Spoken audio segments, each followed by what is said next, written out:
On this week's Collusion Center, football has officially declared jihad on ACLs.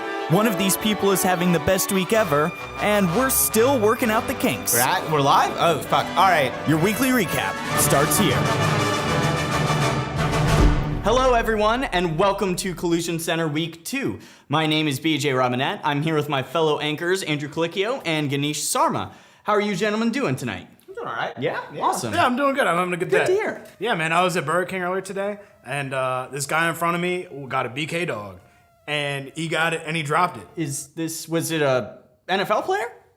No, it's just a normal, just like a nice guy. So no relevancy to... And he dropped it on the ground. I asked him if he wanted it. He said no, and he gave it to me. Wait a minute. He gave it to you, or he didn't pick it up? That's an important point. No, I asked him if he was going to eat it. He picked it up because he was going to throw it away. I asked him if he was going to eat it. He said no, and he gave it to me. Okay, I'm done with this story. Anyway, like I said, this is Collusion Center. And then later in the day, I was at the homeless shelter downtown, and then they had hot dogs.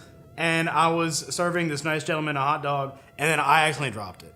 And I asked him if he was going to eat it, and he said no. And I was like, "Oh, you better than me?" And was this gentleman an NFL player? No, I don't think so. Okay, we're done with that story. Wait Here's a your... minute. You ate a second floor hot dog? Yeah. Okay. As I said, this is Collusion Center. And then, like, right before you guys got here, I wasn't feeling too well, and I'm not feeling too well right now. Oh, I'm so sorry about that. And a little bit of poop came out. Here's your quick recap of the week, and we'll start in America's mistake by the lake, Cleveland.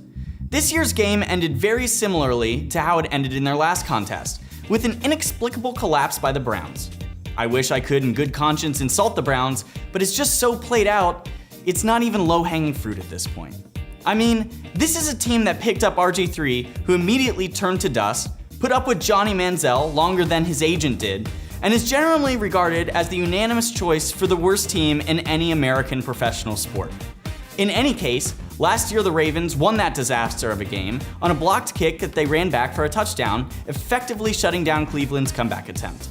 This year, Clevelanded in a similar fashion, and after blowing a 20-point lead, were trying for a game-winning drive when Terrell Pryor was called for an absolutely ridiculous taunting penalty. Then McCown throws an interception to end the game.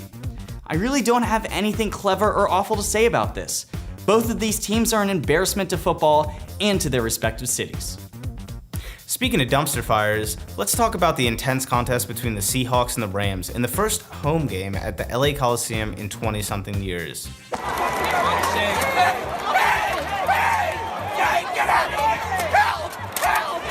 Honestly, the rest of the game was super boring. Any game where kickers score all the points just isn't worth watching in my book. My favorite player is a kicker, said no one ever. Except maybe the meat puppets running the Tampa Bay Buccaneers, who actually decided to draft a kicker in the second round of this year's draft. Wait, what's wrong with drafting a kicker so early? I mean, this guy never missed a kick in his college career. Caught the upright, and it's no good. All right, listen, kickers aside, what about this potent Rams team? I mean, sure, they haven't scored a touchdown as a franchise in like 30 years, but hey, who the fuck cares? I'm gonna give you a hot take of mine. The LA Rams not only have the best fans in the league, they're gonna win the Super Bowl this year. Let's face it, Andrew, most NFL fans are real classy folk.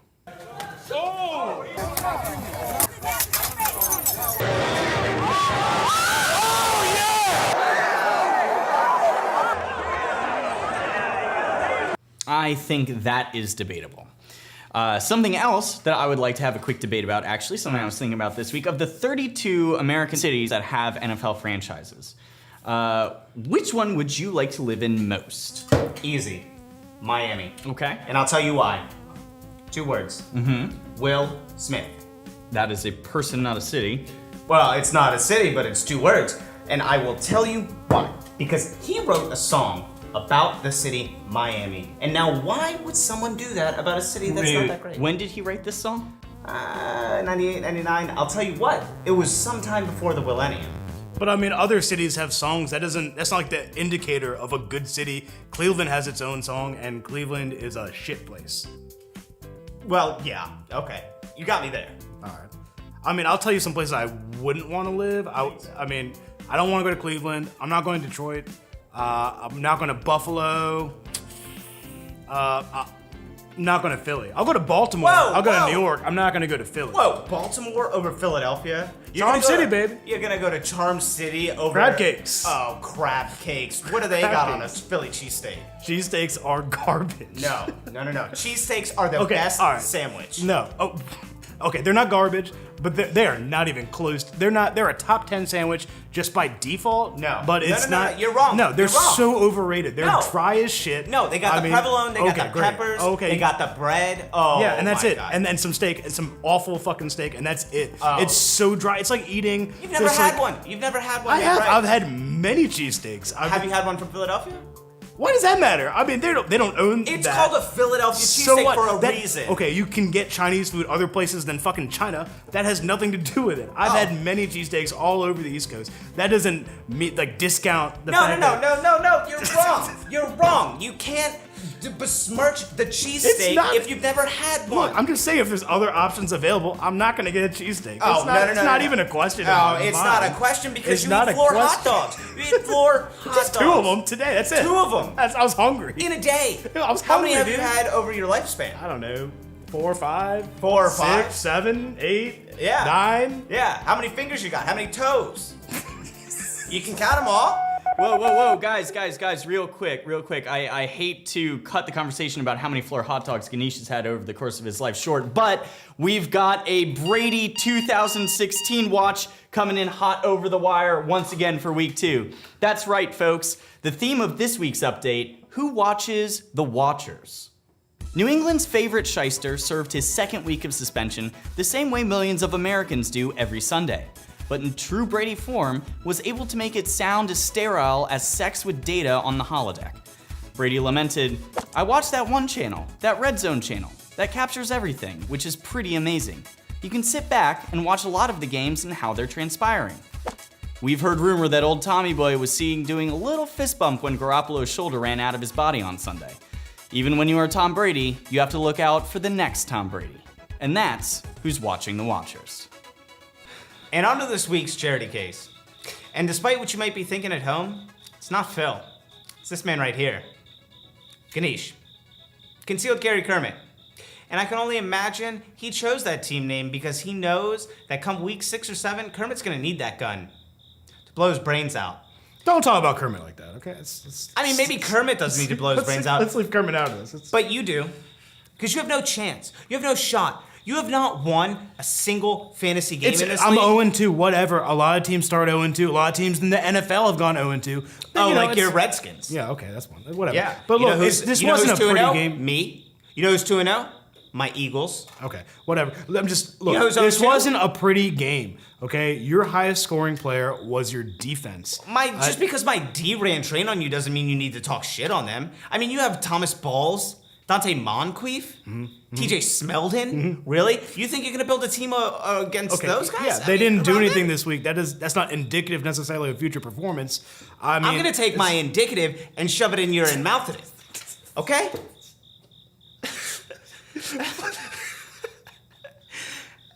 I'm gonna tell you, it's gonna happen week in, week out. Look, my second highest scoring player this week was my kicker. Okay, it's not. I'm not proud of myself. I'm very ashamed. Yeah, as well you should be ashamed. I'm sorry. Yeah. I'm sorry. You're a regular Tampa Bay Buccaneers. Banking your team on the fucking kicker. You know what though? At this point, it's no fun making fun of you. Let's throw go to ahead. Tommy. Yeah. Ladies, gentlemen, welcome back to my top 5 plays of the week.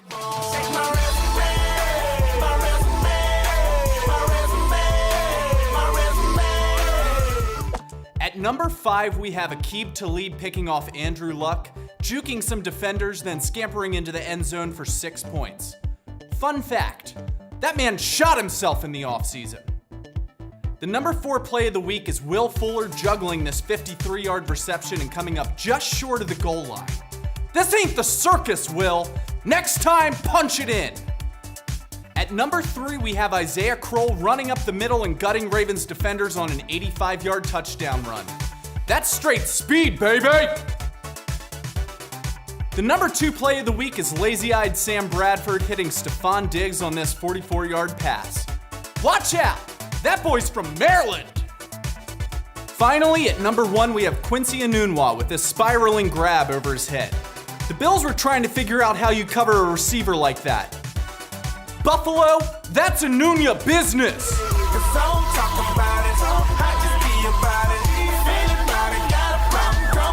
Overall, week 2 disappointed in terms of league-wide action. It was a pretty boring week. But the 49ers-Panthers game was not only watchable, it was a needed reality check to 49ers fans who spent most of last week undeservedly shit-talking and enjoying their brief reign as king of the NFC West. Cam and company embarrassed the Niners, meticulously gutting San Francisco's defense with big play after big play. After the game, Cam used his press conference as a platform to pitch his plan to build a citywide monorail. Yeah, pretty good. Speaking of the NFC West, how do the Cardinals not win this division?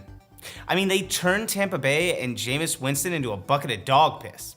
Their defense is insane. Carson Palmer can ball hard with his dad dick, and Larry Fitzgerald is having a golden, albeit alleged, farewell tour.